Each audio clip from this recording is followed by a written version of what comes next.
தமிழ்நாட்டுல அதிக ஆபத்தான ஆரோக்கிய பழக்கங்கள் என்னன்னு தெரியுமா? தொடர்ந்து பாருங்க. This is doctor acute.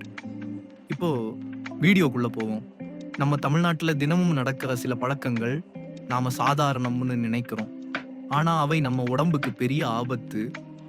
ஒரு நாள்ல 5 முதல் 6 டம்ளர் டீ, காஃபி குடிப்பது கஃபீன் அதிகமா சேர்ந்து இதயத்தையும், வயிறையும், நரம்பு மண்டலத்தையும் பாதிக்குது.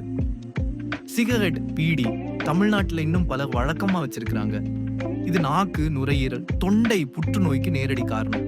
அதிக எண்ணெய், உப்பு, பொரித்த உணவுகள் சாப்பிடும் போது சர்க்கரை, கொழுப்பு எல்லாமே சேர்ந்து மெதுவா நம்ம சோர்வாக்குது.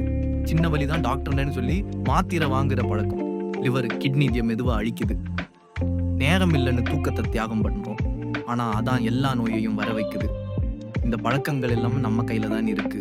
இப்போவே மாற்றம் ஆரம்பிச்சா நாளை ஆரோக்கியம் நிச்சயம் நம்மது.